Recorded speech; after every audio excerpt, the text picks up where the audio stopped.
Oklahoman newsroom. This is an OU update. I'm Jenny Carlson here with OU beat writer Brooke Pryor. Brooks, a bit of news coming out of Oklahoma spring football, and that being the hiring of Bob Diaco as a defensive analyst, one of these non-official head coaching positions. That's a coaching position essentially. But Bob Diaco's got a pretty decent resume that he brings to the OU staff. Yeah, he does. He spent last year as a Nebraska defensive coordinator. Prior to that, he was the head coach at UConn. He also spent time as an assistant at Notre Dame, where he won the Broyles Award.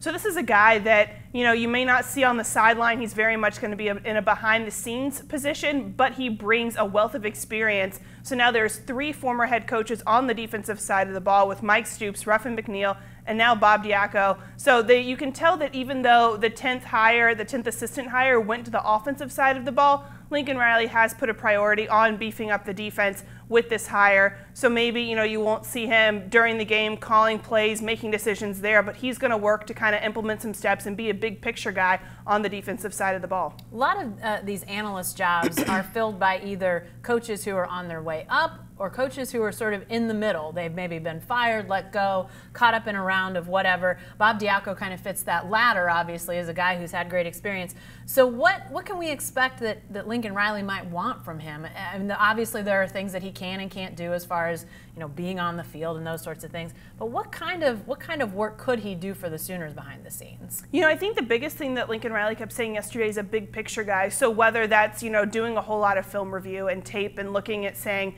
hey, here's where our guys are messing up, here's where there's some deficiencies, here's where we're being exploited, and kind of just being that back-end person to maybe take some of the heat off of Mike Stoops, to be able to go in there and do some of the long hours in the film room, at the desk work that that needs to get done that maybe some of the other coaches don't have time to get to. But I think you're going to see him maybe implementing some different schemes, some different packages with some guys that, he puts together all his notes and then presents it to the coaches who can be on the field. Lastly, you bring up the point that this is the 3rd former head coach now coaching on the defensive side of the ball, whether in official capacity or this analyst position.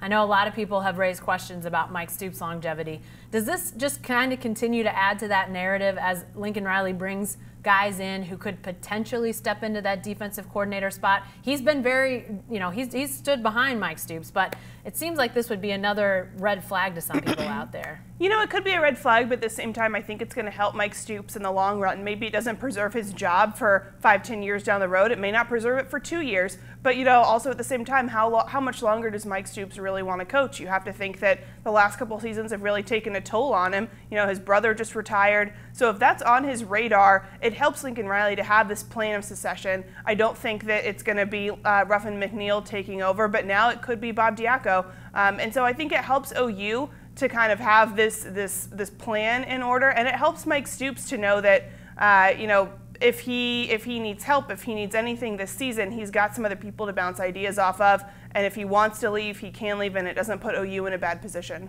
All right, we'll have a lot more on spring football as it gets really cranking now as the Sooners point towards their spring game, which is the 14th of April. It'll be here before you know it. Be sure to stay with the best coverage team anywhere at newsok.com and every day in the Oklahoman.